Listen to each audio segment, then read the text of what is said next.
My name is Dr. Phil Miller, and I'm an emergency room physician at Lionsgate Hospital in North Vancouver. I'm very humbled to be up here with such esteemed speakers and a little bit floored by it, to be honest with you.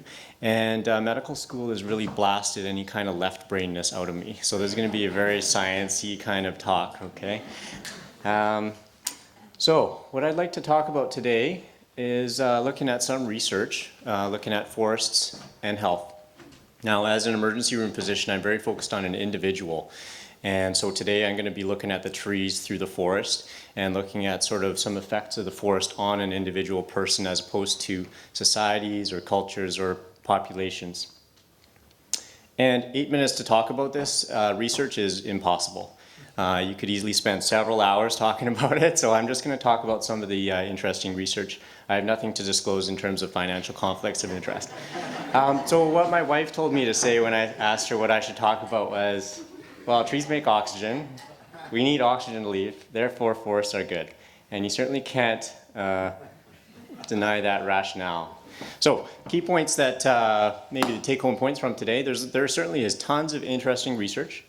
Some of it's good quality and some of it's not that good quality, unfortunately. There's certainly lots to say that being in nature makes you feel better, and we'll talk about some of the other sort of individual health benefits. So just for a second here, imagine, just take a look at these two city sort of scapes here. One's in New York, I think, and one's, I'm not exactly sure, and how that makes you feel. Put yourself in that situation. You're walking in the streets with the cars and the buses and the sounds, and then put yourself into this situation here, where you're kind of surrounded by a forest and the lights coming through the trees and it's very quiet, and instantly you feel something, right? There's something intuitive about being in a forest setting that makes you feel good. So the question is, from a science perspective, can we show this? From a talk perspective, am I going to talk about individuals? Are we looking at populations, cities, nationalities? How do we measure this? Are we looking at death rates, morbidity, which is bad stuff basically, cancer rates? Are we looking at an individual's health? Are we looking at blood pressure?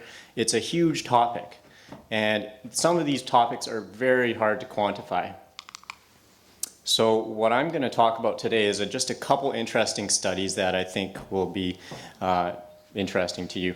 So there's a movement that started in the 80s in Japan called Shinrin-yoku, and I'm half Japanese, so it's a very stressful type of society there.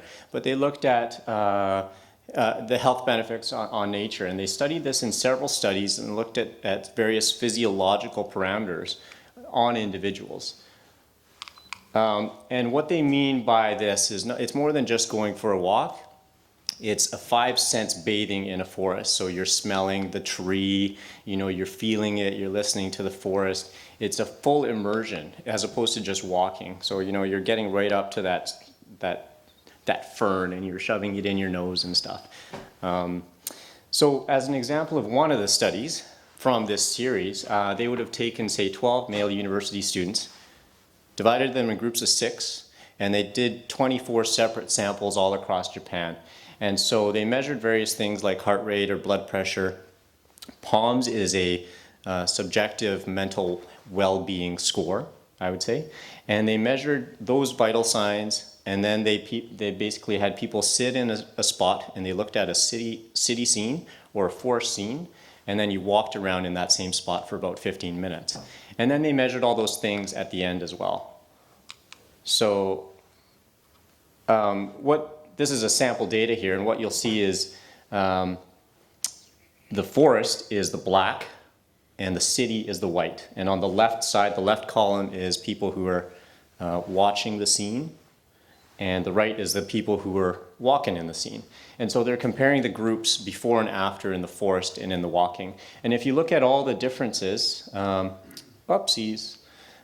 basically all of the bars from the forest group are lower, right, than the ones on the right.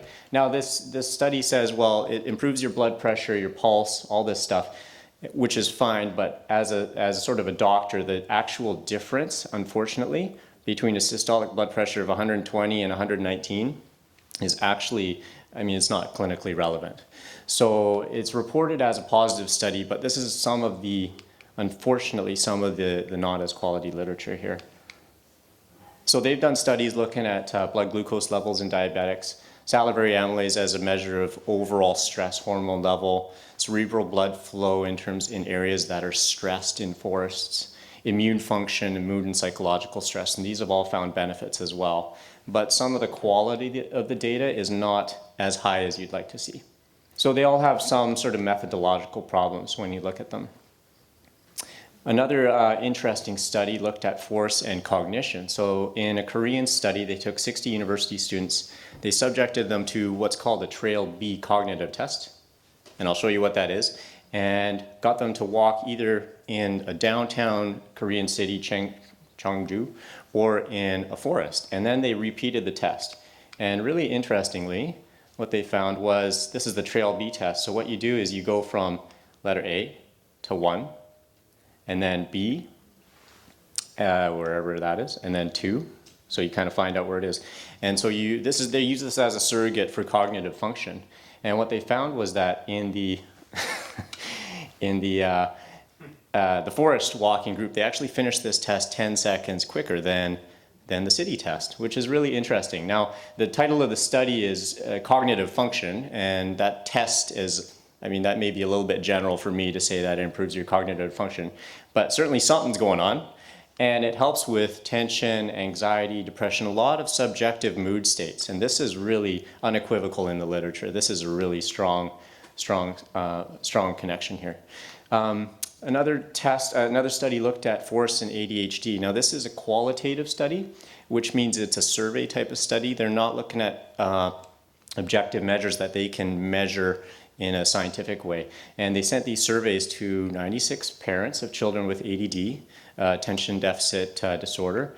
And they asked them, you know, when your child how is your child after certain activities? And basically parents, the investigators found that parents reported their children to be better after doing nature-based activities, which is really interesting, and perhaps some of you have subjectively experienced this yourself. The best study that I could find in terms of really interesting, strong methodology was this study looking at force and psychotherapy. So they took 3 different groups of patients with all equal levels of major depressive disorder, and they randomized them to psychotherapy, getting once a week, 3 hours that week for 4 straight weeks, either in an arboretum, which is an indoor forest type facility, the hospital, or a control group which had no psychotherapy at all.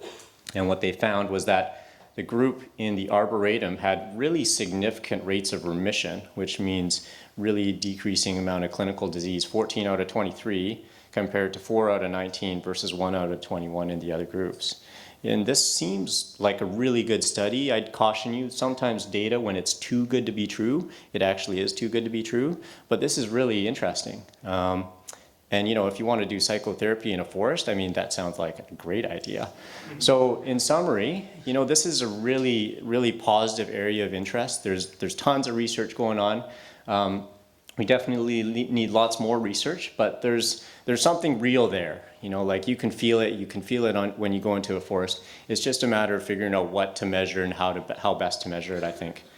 So, you know, if you can imagine how our life would change if this was true, and you know, if you just even had your room a wallpaper full of a nature scene, and if that makes, and it has been shown to improve your overall well-being, just a simple thing like this in terms of your overall health. So as my wife states, forests are great, and I would like to give you all a prescription for walking in nature several times a day. And anecdotally, I lived in Toronto for 3 years, unfortunately, but it's a fantastic city. It's a phenomenal city. I love Toronto. But the thing that I missed most about Toronto, BC, was the forest. You know, you come back here, it's green all year round, and you just go walk in Lynn Valley or North Shore, and it's just unbelievable. So please go out there and do some Shinrin Yoko and immerse yourself in the senses in the forest. Thank you.